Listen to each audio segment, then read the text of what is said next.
الرحمن الرحیم ورحمۃ اللہ وبرکاتہ۔ نحمدہ ونصلی علی رسولہ الکریم، اما بعد، فاعوذ باللہ من الشیطان الرجیم، بسم اللہ الرحمن الرحیم۔ رب اشرح لی صدری ویسر لی امری واحلل عقدۃ من لسانی یفقہوا قولی، رب زدنی علما۔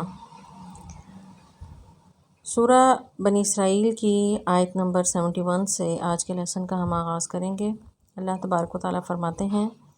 یوم جس دن ندعو ہم بلائیں گے کل اناس سب لوگوں کو بامامہم ان کے اماموں کے ساتھ، فمن اوتیا پھر جو دیا گیا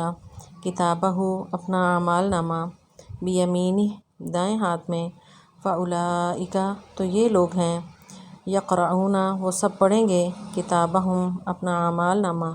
ولا یظلمون اور نہیں وہ ظلم کیے جائیں گے فتیلا دھاگے برابر بھی۔ اس سے قبل آیات میں ہم نے قصہ آدم و ابلیس پڑھا، ابلیس کا کھلم کھلا انکار اور پھر آخرت تک مہلت مانگنا۔ اللہ تبارک و تعالیٰ نے اسے کھلی چھوٹ دے دی کہ جاؤ جو کرنا ہے تم کرو، لیکن آخرت میں حساب ہوگا۔ تو یہاں پر اللہ تبارک و تعالیٰ اسی سلسلے کو آگے بڑھا رہے ہیں کہ وہ دن یاد کرو، یا وہ دن کیسا ہوگا کہ جب کل اناس تمام لوگ جو ہیں اپنے اماموں کے ساتھ آئیں گے۔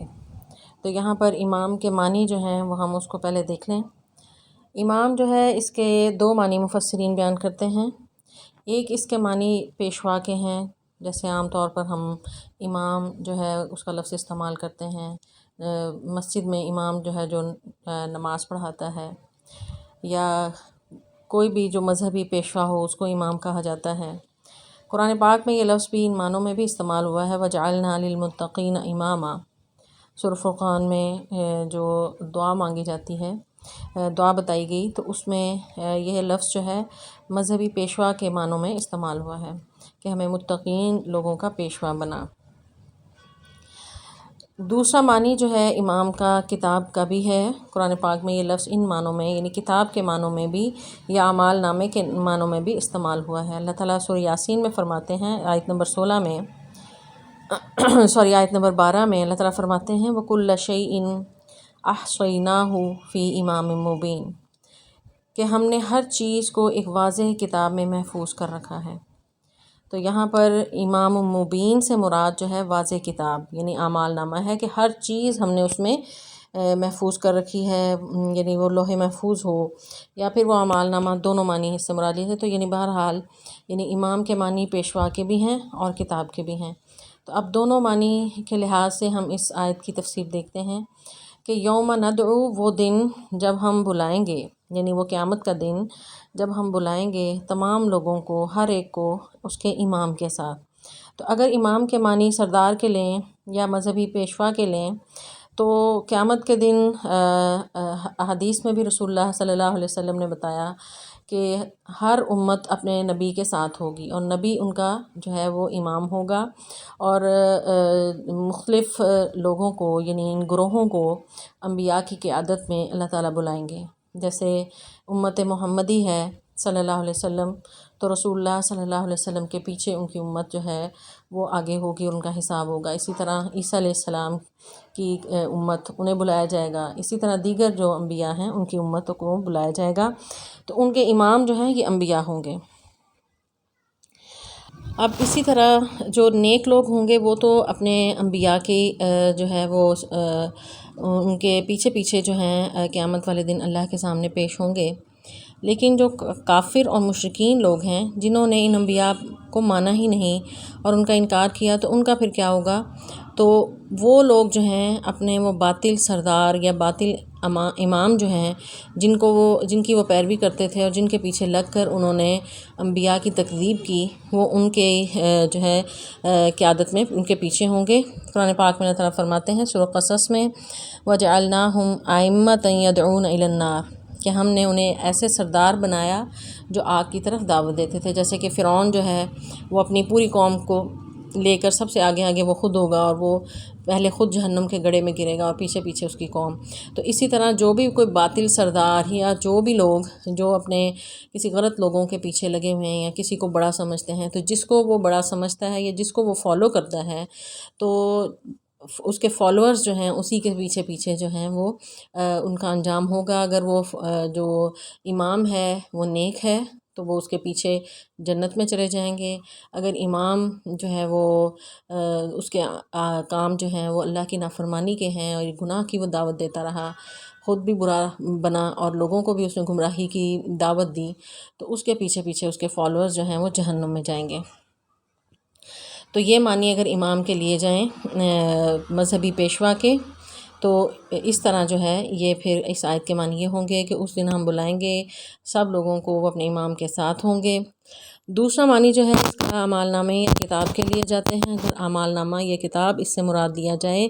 تو پھر اس کا مطلب یہ ہوگا کہ اس دن ہر شخص کو اس کی کتاب یعنی اعمال کے ساتھ اس کو بلایا جائے گا، یعنی وہ اپنے اعمال لے کر وہاں پر آئے گا اور وہ اعمال کا حساب پھر اس نے دینا ہوگا۔ تو آیت کی اگر مناسبت سے دیکھا جائے تو یہ معنی جو ہے یعنی وہ زیادہ مناسب ہے، کیونکہ آگے کتاب کا ہی ذکر آ رہا ہے۔ تو اللہ تعالیٰ فرماتے ہیں فمن اوتی کتابہ، تو جس کو دیا گیا اس کا اعمال نامہ، یعنی آگے یعنی اس کا ذکر بھی آ گیا۔ تو بہرحال پہلا معنی بھی مراد لیا جا سکتا ہے، لیکن آیت کے کانٹیکس میں دیکھیں تو دوسرا معنی جو ہے وہ زیادہ بہتر ہے۔ تو اعمال نامے قیامت کے دن ہر شخص کو اس کے جو ہے اگر اچھے اعمال ہیں تو دائیں ہاتھ میں دیے جائیں گے، اگر برے اعمال ہیں تو پھر بائیں ہاتھ میں دیے جائیں گے۔ تو اللہ تعالیٰ نے یہاں پر ذکر جو ہے وہ صرف ان لوگوں کا کیا ہے جن کے اعمال نامے دائیں ہاتھ میں دیے جائیں گے، یہ لوگ جو ہیں وہ اہل جنت ہیں۔ فمن اوتی کتابہ بیمینہ، جن کو اعمال نامہ دیا گیا اس کے دائیں ہاتھ میں، فاولئک یقرؤون کتابہم، وہ سب پڑھیں گے اپنے اعمال نامہ، ولا یظلمون فتیلا، اور ان پر دھاگا برابر بھی ظلم نہیں کیا جائے گا۔ فتیلہ کہتے ہیں کھجور جو ہے جب کھا لیتے ہیں اس کی گٹلی کے اندر جو ہے یعنی جو لائن ہوتی ہے اس کے اندر ایک دھاگا سا ہوتا ہے، اس کو فتیلہ کہا جاتا ہے، یعنی اتنا سا، یعنی وہ باریک سا دھاگا ہوتا ہے، اتنا سا بھی ظلم کسی پر نہیں کیا جائے گا۔ تو قرآن پاک میں اس بات کا بھی ذکر ہے کہ بعض لوگوں کو اعمال نامے ان کے بائیں ہاتھ میں دیے جائیں گے، تو جن کے بائیں ہاتھ میں دیے جائیں گے وہ اپنے اعمال نامے چھپاتے پھریں گے اور وہ کسی کو دکھانا نہیں چاہیں گے، کہ جس طرح ایک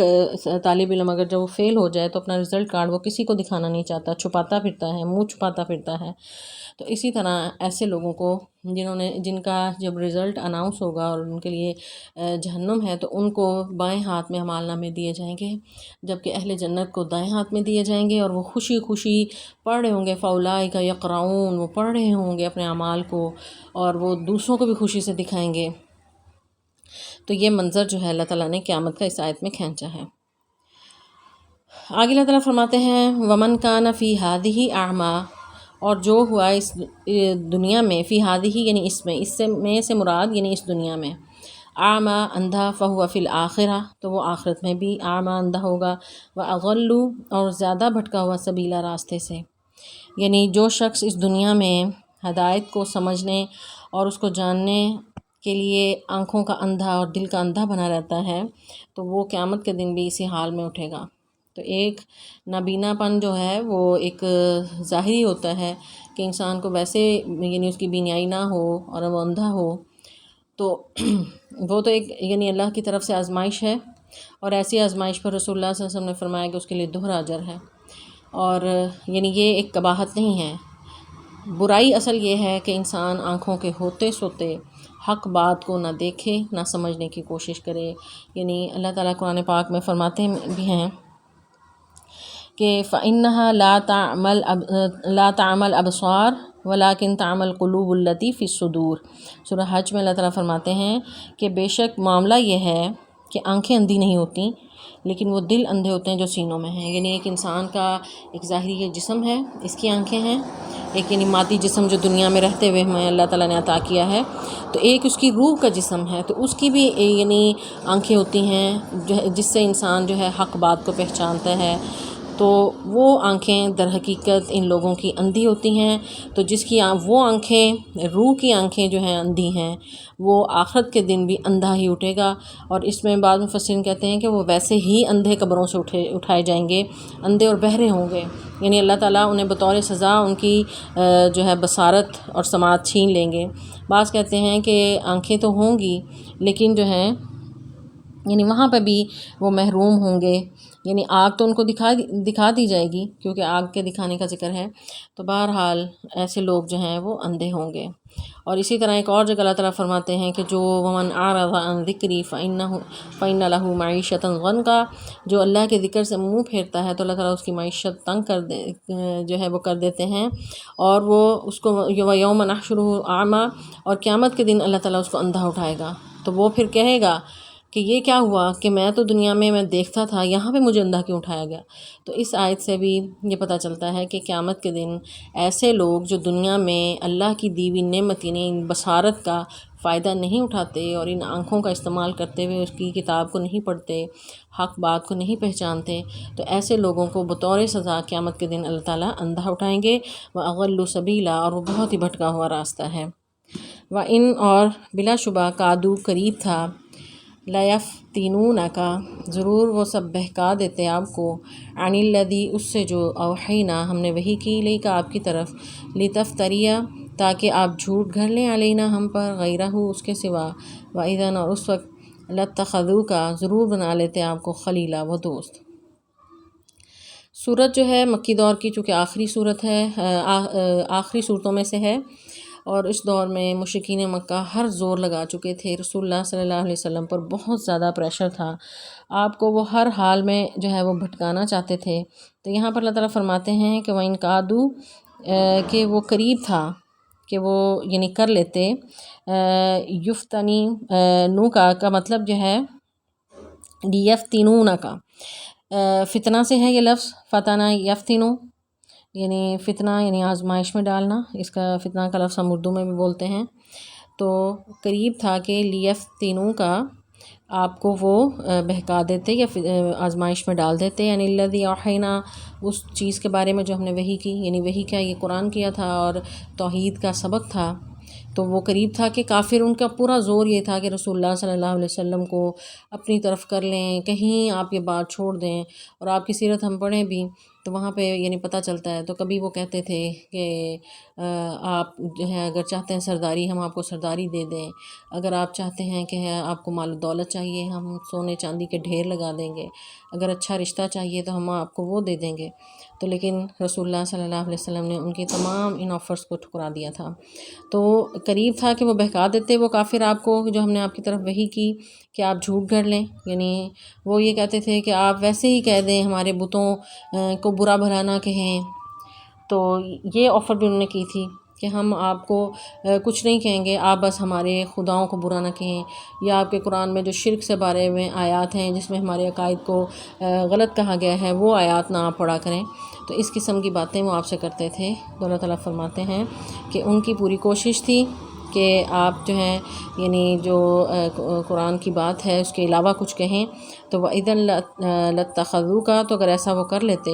تو وہ سمجھتے تھے کہ شاید آپ ان کے دوست بن جائیں گے. تو ان کے ہاں دوستی کا معیار یہی تھا کہ بے شک بات سچی ہو یا جھوٹی، اکٹھے ہو جائیں تو پھر دوستی ہے. تو وہ آپ کو اپنا دوست بنانا چاہتے تھے. ولولا، اور اگر نہ، ان یہ کہ، ثبتناکا، ہم نے ثابت قدم رکھا ہوتا آپ کو، لقد، البتہ، یقیناً، کتا، قریب تھا کہ آپ ترکنوا، آپ مائل ہو جاتے، الیہم، ان کی طرف، شیئا قلیلا، تھوڑا سا بھی. اس آیت سے یہ پتہ چلتا ہے کہ اللہ تعالیٰ ثابت قدم رکھنے والے ہیں. رسول اللہ صلی اللہ علیہ وسلم نے بھی ہر طرح کی مخالفت کے باوجود جو ثابت قدمی دکھائی وہ اللہ تعالیٰ کی عطا ہی تھی. اللہ تعالیٰ فرماتے ہیں کہ اگر ہم نہ آپ کو ثابت قدم رکھتے تو قریب تھا کہ جس قدر آپ پر پریشر تھا کہ آپ دیکھیں کہ وہ دور کے خاندان نے یعنی ان سے سوشل بائیک آؤٹ کیا، شیب ابی طالب میں محصور کر دیا، طائف گئے، پتھر پھینکے گئے، تنہا رہ گئے مکہ میں، یعنی وہ جو ان کا اپنا شہر ہے وہاں داخل ہونے کی اجازت نہیں ہے. آپ کے ساتھیوں کو شہید کیا گیا، اور پھر ان کو جو ہے وہ قرآن اونچا پڑھنے کی اجازت نہیں، عبادت کرنے کی اجازت نہیں. تو اس قدر پریشر تھا کہ وہ یہ چاہتے تھے کہ آپ کو ہر طرح سے مجبور کر دیں کہ ان کی بات جو ہے وہ ماننے کے لیے، اور یعنی ان کی خام یہ خیالی تھی کہ آپ جو ہے شاید اس پریشر میں آ کے ان کی بات مان لیں گے۔ تو اللہ تعالیٰ فرماتے ہیں کہ اگر ہم نہ آپ کو ثابت قدم رکھتے تو یہ ممکن نہیں تھا کہ آپ اس قدر سخت حالات میں جو اسی طرح جو ہے وہ چٹان بن کر کھڑے ہو جاتے۔ تو یہ جو ہے یعنی یہ اللہ تعالیٰ کی عطا ہے ثابت قدمی۔ رسول اللہ صلی اللہ علیہ وسلم اسی لیے جو ہے کثرت سے دعا کیا کرتے تھے، یا مقلب القلوب ثبت قلبی علی دینک، کہ اے دلوں کو پھیرنے والے، اے میرے دل کو جو ہے میرے رب یہ میرے دل کو پھیر دے، اپنے دین پر ثابت قدم رکھ۔ یعنی اے دلوں کو پھیرنے والے، ثبت قلبی، میرے دل کو ثابت قدم رکھ، علی دینک، اپنے دین پر۔ تو اس آیت سے بھی یعنی یہی پتہ چلتا ہے کہ اہل کفار جو ہیں وہ رسول اللہ صلی اللہ علیہ وسلم کو اپنی طرف کرنا چاہتے تھے، کبھی دوستی کا جھانسا دینا چاہتے تھے، کبھی انہیں جو ہے طرح طرح کی آفر کرتے تھے، کبھی ان پر پریشر ڈال کے سختی سے وہ چاہتے تھے کہ آپ گھبرا جائیں، تو ہر حربہ وہ اختیار کر رہے تھے۔ اذن اس وقت لَأَذَقْنَاكَ، ہم ضرور چکھاتے آپ کو، ضِعْفَ الحیات، دگنا زندگی کا عذاب، وضِعْفَ الممات، اور دگنا عذاب موت کا، ثم لا تجد، پھر نہ پاتے آپ، لکا، اپنے لیے، علینا، ہم پر، نصیرا، کوئی بھی مددگار۔ یعنی یہ تو ممکن نہیں تھا کہ رسول اللہ صلی اللہ علیہ وسلم جو ہے ان کافر لوگوں کی بات مان لیتے، تو یہ بہرحال ویسے ہی یعنی بتایا جا رہا ہے کہ نبی تو ایسا نہیں ہوتا کہ وہ کبھی بھی جو ہے وہ اپنی بات سے پیچھے ہٹے۔ تو یعنی یہ باقی اسلام پہ قائم لوگوں کے لیے اللہ تعالیٰ کہہ رہے ہیں کہ اگر ایسا کوئی کرے حق بات پہ قائم اور پھر اس کے بعد گھبرا کے اس کو چھوڑ دے مخالفت کی وجہ سے یا کسی لالچ میں آ کے، تو پھر اس کے لیے عذاب ہے۔ تو اور جو لیڈر ہوتا ہے رسول اللہ صلی اللہ علیہ وسلم، چونکہ ہمارے لیڈر ہیں، تو جو لیڈر ہوتا ہے اس کی غلطی جو ہے اس پر اس کی دوہری سزا ہوتی ہے۔ تو یہی بات اللہ تعالیٰ فرما رہے ہیں کہ جس کا جتنا مرتبہ زیادہ ہوگا اس کو غلطی کرنے پر اتنی ہی سخت سزا ملتی ہے۔ چنانچہ اگر آپ ایسا کرتے تو آپ کو دنیا میں بھی جو ہے ضعف الحیات، دنیا میں دوہرا عذاب ہوتا، اور آخرت میں بھی دوہرا عذاب ہوتا، اور آپ کی کوئی مدد کسی نے نہیں کرنی تھی۔ اور یہی بات سورہ احزاب میں آپ کی بیویوں کے بارے میں بھی اللہ تعالیٰ نے فرمایا کہ یا نساء النبی من یأتی منکن بفاحشۃ مبینہ یضاعف لها العذاب ضعفین۔ تو اے نبی کی بیویوں، تم میں سے جو کوئی بھی کھلی برائی کا ارتکاب کرے گی اسے دگنا عذاب دیا جائے گا۔ یعنی جتنا بڑا عہدہ ہے رسپانسبلٹی اتنی زیادہ ہے، اور جتنا بڑا لیڈر ہے اگر اس سے کوئی غلطی ہو جائے تو اس غلطی کا جو ہے وہ اثر زیادہ لوگوں پر ہوتا ہے، تو اس کی سزا بھی پھر زیادہ ہوتی ہے۔ تو یہ بات اللہ تعالیٰ کہہ رہے ہیں۔ وَإِن، اور بلا شبہ، کادو، وہ سب قریب تھے، لَيَسْتَفِزُّونَكَ، کہ وہ ضرور سب پھسلا دیں آپ کو، من الارض، زمین سے، لِيَخْرِجُوكَ، تاکہ وہ سب نکال دیں آپ کو، منہا، اس سے، وَإِذًا، تو اس وقت، لا يلبثون، نہیں وہ سب ٹھہریں گے، خلافک، آپ کے بعد، الا قلیلا، بہت کم۔ یعنی یہاں پر اللہ تعالیٰ فرما رہے ہیں فزن کہتے ہیں گھبراہٹ میں ڈالنا یا پھسلا دینا، تو وہ ضرور آپ کو ایسی گھبراہٹ میں ڈالنا چاہتے تھے کہ آپ ڈر کے یہاں سے بھاگ جائیں۔ یعنی جیسا کہ میں نے پہلے بتایا کہ یعنی اس قدر پریشر تھا، معاشی بائیکاٹ، اور پھر جسمانی تکلیف، نفسیاتی حربے اختیار انہوں نے کیے، اور گالی گلوچ کی جاتی، طرح طرح سے آپ کو جو ہے وہ اذیت دی جاتی تھی، مذاق اڑایا جاتا۔ مسجد میں نماز پڑھ رہے ہیں حرم میں تو اونٹ کی اوجری آپ کے جو ہے پشت مبارک پر رکھ دی۔ تو اس طرح ہر حربہ انہوں نے اختیار کیا آپ کو تکلیف دینے کا، تو قریب تھا کہ وہ آپ کو پھسلا دیتے زمین سے تاکہ آپ نکل جائیں۔ یعنی اتنی تکلیف اور اذیت دیں۔ آپ صلی اللہ علیہ وسلم تو انتظار میں تھے، اور نبی جو ہے یعنی اپنی مرضی سے کوئی ایک قدم نہیں اٹھاتا۔ آپ صلی اللہ علیہ وسلم اس تمام مشکلات کے باوجود اللہ کی طرف سے حکم کا انتظار کر رہے تھے کہ کب وہ ہجرت کا حکم جو ہے وہ آپ کو ملے اور آپ یہاں سے چلے جائیں۔ تو کفار کا یہی تھا ارادہ کہ آپ کو توحید سے روکنے کی ہر کوشش کر لیں، آپ کو سخت تنگ اور پریشان کیا کہ آپ گھبرا جائیں اور مکہ سے نکل جائیں۔ تو اللہ تعالیٰ نے فرمایا کہ چنانچہ ایسا ہی ہوا۔ وَإِذًا لَا يَلْبَثُونَ خِلَافَكَ إِلَّا قَلِيلًا، کہ آپ ہجرت کر کے جب مدینہ چلے آئے تو اس کے بعد بھی پھر وہ ٹکے نہیں، پھر انہوں نے پیچھا کرنا شروع کر دیا۔ 2 ہی سال کے بعد بدر کا معرکہ ہوا، تو پھر آپ نے نہ صرف یعنی انہیں بدر کے مارکے میں شکست ہوئی، انہیں بری طرح ان کے 70 سردار مارے گئے، پھر آپ نے انہیں بد دعا بھی دی، اور پھر اہل مکہ پر قحط اور خوف کا جو ہے عذاب بھی آیا۔ تو یہی وعدہ جو اللہ نے کیا تھا مدد کا اپنے نبی کے ساتھ، تو وہ وعدہ پورا ہوا۔ تو اللہ تعالیٰ فرماتے ہیں کہ آپ کو یہ نکال کے پھر یہ کہاں ٹھہریں گے، پھر بہت ہی کم انہیں جو ہے وہ وقت ملے گا۔ تو وہی ہوا، اور پھر اللہ تعالیٰ نے ان پر عذاب نازل کیا۔ سنتا طریقہ ہے من قد ارسلنا، جنہیں یقیناً ہم نے بھیجا قبل کا آپ سے پہلے، میں رسولنا اپنے رسولوں میں سے، ولا تجدوا نہیں پائیں گے آپ لسنتنا تحویلا ہمارے طریقے میں کوئی تبدیلی۔ تو یعنی پہلے رسولوں کے زمانے میں بھی ہمارا یہی طریقہ رہا، جو ہی ان کی قوم نے انہیں نکالا، انہیں تکلیف دی، پیغمبروں کو اگر شہید کیا، بعض کو شہید بھی کیا گیا، تو فوراً ان پر اللہ کا عذاب آیا اور وہ تباہی سے دوچار ہوئے۔ لیکن رسول اللہ صلی اللہ علیہ وسلم کی امت پر اللہ تعالیٰ نے اس طرح جو ہے اجتماعی طور پر عذاب تو نازل نہیں کیا، کیونکہ مکہ میں بہت سے مسلمان بھی تھے جو توبہ استغفار کرتے تھے، تو ان کی وجہ سے اللہ تعالیٰ نے ان پر اجتماعی عذاب نازل نہیں کیا، لیکن انہیں جو ہے یعنی بری طرح جنگ میں شکست ہوئی، اور پھر انہیں جو ہے قحط اور خوف اس قسم کی جو ہے مصیبتوں میں انہیں ڈال دیا، یہاں تک کہ بہت ہی قلیل عرصے میں وہ شخصیت جنہیں انہوں نے مکہ سے نکال دیا تھا بے سر و سامانی کے عالم میں، محض 8 سال کے عرصے میں وہ ایک فاتح کی حیثیت سے اسی سرزمین میں داخل ہوئے، اور وہ پورا علاقہ بلکہ پورا عرب جو ہے رسول اللہ صلی اللہ علیہ وسلم کے زیر نگی تھا، اور پوری اسلام کا جو ہے وہ جھنڈا ہر طرف لہرا گیا، اور اللہ تعالیٰ نے اسلام کو غلبہ عطا کیا۔ تو یہ اللہ تعالیٰ کی سنت ہے۔ تو یہاں پر انتہائی ان کے پریشر کا ذکر آنے کے بعد اللہ تعالیٰ بتا رہے ہیں کہ اقیم الصلاۃ، نماز قائم کریں، لدلوک الشمس، سورج ڈھلنے سے، الی غسق اللیل، رات کے اندھیرے تک، وقرآن الفجر، اور فجر کا قرآن، ان قرآن الفجری، بے شک فجر کا قرآن، کان مشہودا، ہے حاضر کیا ہوا۔ تو یہاں پر شروع سے ہی صورت میں توحید، رسالت اور آخرت کے دلائل اللہ تعالیٰ نے ذکر کیے، مشرکین مکہ کے اعتراضات، ان کے جوابات کا ذکر کیا، پھر اس کے ساتھ ہی یہ بھی بتا دیا کہ آپ پر بہت زیادہ تکلیف اور آزمائش کا وقت ہے، تو اس آزمائش سے نکلنے کے لیے کام آپ یہ کریں کہ آپ نماز ادا کریں۔ تو نماز جو ہے اللہ تعالیٰ نے وَاسْتَعِینُوا بِالصَّبْرِ وَالصَّلَاةِ سورہ بقرہ میں فرمایا کہ اللہ تعالیٰ سے مدد مانگو نماز اور دعا کے ذریعے۔ تو یہی جو ہے طریقہ کار رسول اللہ صلی اللہ علیہ وسلم کو اللہ تعالیٰ بتا رہے ہیں، کیونکہ اعمال میں سب سے افضل نماز ہے۔ نماز ایسی عبادت ہے ارکان اسلام میں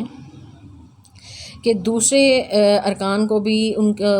ادا کرتے ہوئے نماز جو ہے وہ کہیں نہ کہیں وہ شامل ہوتی ہے۔ جیسے حج کے لیے جاتے ہیں تو وہاں بھی نمازیں پڑھی جاتی ہیں، روزہ انسان رکھتا ہے تو اس میں بھی نمازوں کی پابندی کرتا ہے، اسی طرح جو ہے کلمہ شہادت ہے تو تشہد میں آپ وہ بھی پڑھ لیتے ہیں۔ تو نماز جو ہے اللہ تعالیٰ نے ہر مسلمان پر فرض کی ہے، اسی کا ہی حکم رسول اللہ صلی اللہ علیہ وسلم کو دیا جا رہا ہے کہ آپ اپنے مشکل وقت میں اللہ کے قریب ہو جائیں، نماز ادا کریں، اور اس کے 3 اوقات یہاں پر ذکر کیے ہیں، اقیم الصلاۃ لدلوک الشمس، سورج ڈھلنے سے۔ دلوک الشمس جو ہے اس کے 3 معنی بیان کیے جاتے ہیں، سورج غروب ہونا، یا سورج زرد ہونا، یا سورج جو ہے وہ ڈھلنا، جو دوپہر کے وقت ڈھلتا ہے۔ تو ان تینوں معنی جو ہیں، یعنی اگر یہ تینوں معنی مراد لیے جائیں تو 3 نمازوں کے اوقات اس سے پتہ چلتے ہیں۔ یعنی سورج جب دوپہر کے وقت ڈھلتا ہے